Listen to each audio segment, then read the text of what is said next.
نحمده ونصلي على رسوله الكريم أما بعد فأعوذ بالله من الشيطان الرجيم بسم الله الرحمن الرحيم وإلهكم إله واحد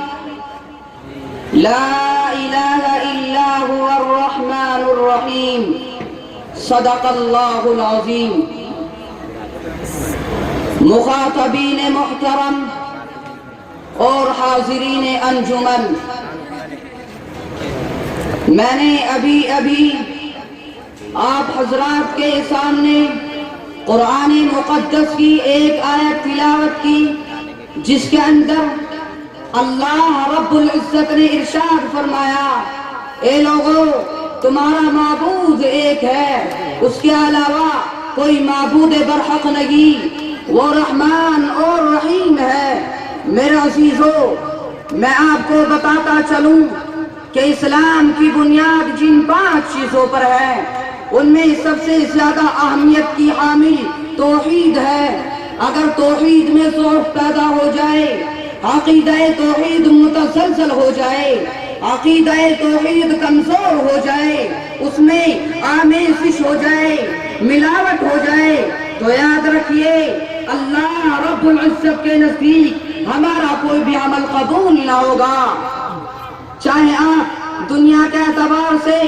لوگوں کی نظروں میں کتنا کی تہجد گزار کیوں نہ ہو،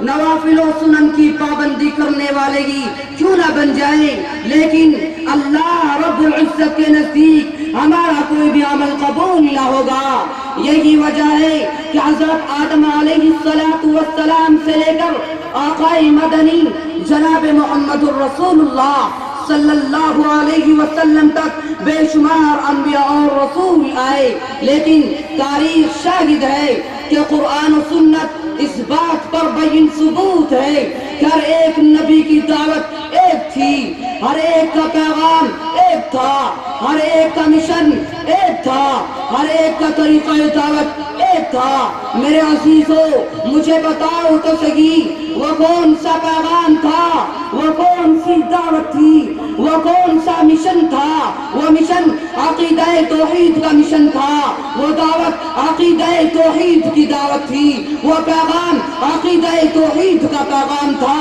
اس پیغام کی اشاعت کے لیے، اس دعوت کو عام کرنے کے لیے، عقیدہ توحید کو پھیلانے کے جرم میں حضرت ابراہیم علیہ السلام کو آگ میں ڈالا گیا، حضرت زکریا علیہ السلام کو آگ سے چیرا گیا، حضرت جرجیس علیہ السلام کو کھول کے تیل میں ڈالا گیا، حضرت موسیٰ علیہ السلام پر ظلم و ستم ڈھائے گئے۔ الغرض اسی توحید کو عام کرنے کے جرم میں، عقیدہ توحید کو مضبوطی سے تھامنے کے جرم میں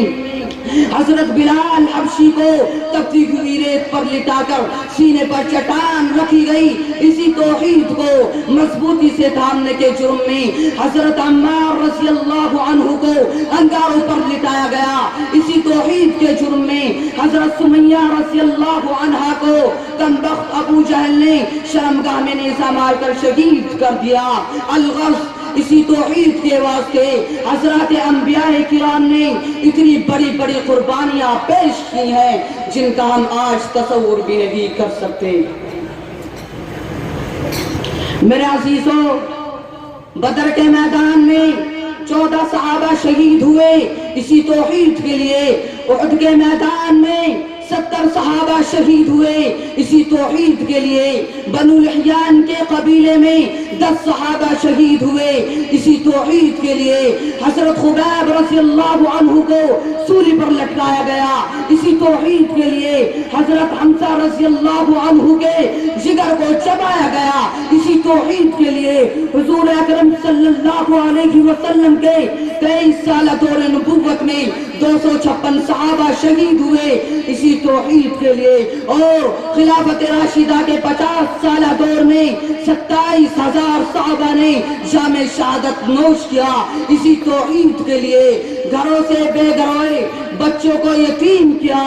بیویوں کو بیوہ کیا، صرف عقیدہ توحید کو عام کرنے کے لیے، مسئلہ توحید کو سمجھانے کے لیے سب کچھ قربان کر دیا، مگر عقیدہ توحید کو نہ چھوڑا، کیونکہ توحید ایمان کی جڑ ہے، اسلام کی بنیاد ہے۔ اگر اس توحید میں کمی ہے تو ایمان ناقص، اگر اس میں کسی کو شریک کر لیا گیا تو ایمان نامکمل۔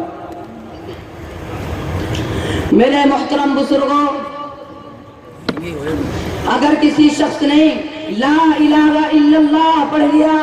اس کی تصدیق دل کی گہرائیوں سے کر لی، تو دائرہ اسلام میں داخل ہو گیا، وہ مسلمانوں کی فہرست میں شامل ہو گیا۔ اب اس پر لازم اور ضروری ہے کہ اس کے تقاضوں پر عمل کرے، اس کے معنی کو سمجھے، اس لیے کہ اگر کوئی مسلمان یہ کہتا ہے کہ لا الہ الا اللہ، نہیں ہے کوئی معبود سوائے اللہ تعالیٰ کے، لیکن اللہ کے علاوہ کوئی دوسرا مشکل کشا ہے، اللہ کے علاوہ کوئی دوسرا حاجت روا ہے، اللہ کے علاوہ کوئی دوسرا شافی الامراض ہے، اللہ کے علاوہ کوئی دوسرا واہب الاولاد ہے، اللہ کے علاوہ کوئی دوسرا دعاؤں کو سننے والا ہے، اللہ کے علاوہ کوئی دوسرا مصیبتوں میں کام آنے والا ہے، تو یاد رکھو